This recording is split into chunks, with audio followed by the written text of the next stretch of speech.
What's up, guys? It's Chadlantis, and once again, I'm going to be showing you guys the location of Xur. He is on the reef this week, to the right of your spawn, and let's see what Lizardface has for us today. Okay, so he has the Ruin Wings, Celestial Nighthawk, Impossible Machines, and the Helmet Engram for year 2. For year 1, oh god, it's the Legacy Engram for primaries. Yes, you can get a Thorn from this. No, I do not want you to use the Thorn and Crucible, my god. Please do not do that. It's ruined the PvP for me. It's just obnoxious. Let's move on to year 2 content, please. Moving on, for sure. Ruin Wings is pretty awesome for Titans, especially if you like using your heavy weapons. I personally love using swords. My god, I love using swords in like random strikes, missions, stuff like that. Obviously I'll go with the optimal stuff like a sleeper stimulant for the raid itself, for the King's Fall like hard mode or whatever, but it's a lot of fun to use swords. So yeah, for PvE content, freaking crazy ammo drops for heavies with Ruin Wings. There are sometimes it glitches out and doesn't give you a lot of heavy ammo at all. It's kind of like if they're not even existent. That's because the perk just randomly doesn't work. If you kind of notice that the heavy's not dropping, just equip something else and then equip the Ruin Wings back on, and they'll start working. You'll see heavy drop everywhere. It's insane and a lot of fun to play with. So I definitely recommend this for PvE. I'm like, my god.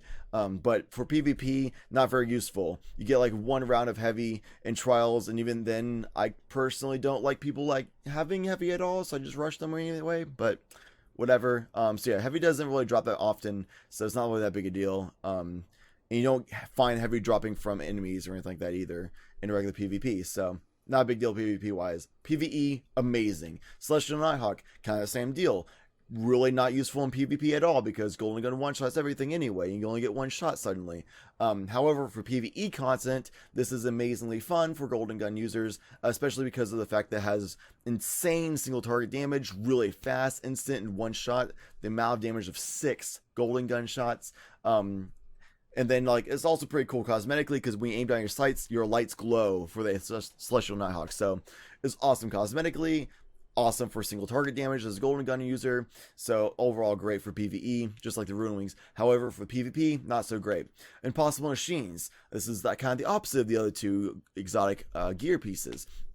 In PvE content, it's not that big a deal because you don't really need to have like landfall with the other stuff for a Stormcrawler. It's not like a, oh my god, I need this. You probably would rather go with some other stuff for a Warlock, but I guess you would have fun with it, but it's not like that big of a deal. But PvP content, having landfall with Ionic Blink is insanely useful. So you have like a Fist of Havoc right up below you, basically.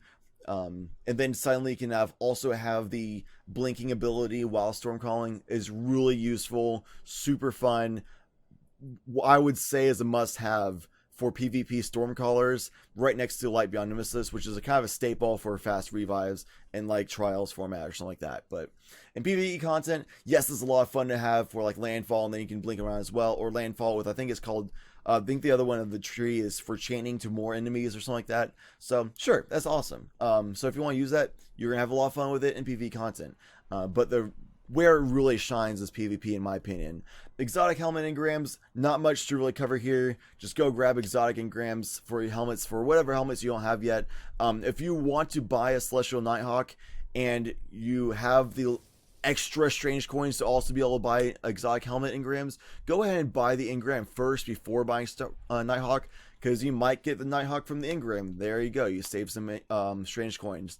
Just a little like tip for order of operations. You might save some coins down the line. Plus, if you're 311 plus light, when you buy these engrams, you might get a 310 Celestial Nighthawk instead of a 280. So you don't want to be the guy who buys this, then buys the exotic engram, and then you're like, oh crap, I got a Nighthawk. What I buy this for? So just keep that in mind when you buy engrams and the Nighthawk. So that's it for PvE content. I super suggest Ruin Wings and Nighthawk. For PvP, not so much for either of those. Impossible Machines, flop those around. Strongly suggested for PvP if you're a Stormcaller user. I don't really suggest like as a must-have for PvE, but it's pretty fun. However, Ruin Wings Nighthawk, bad in PvP in my opinion.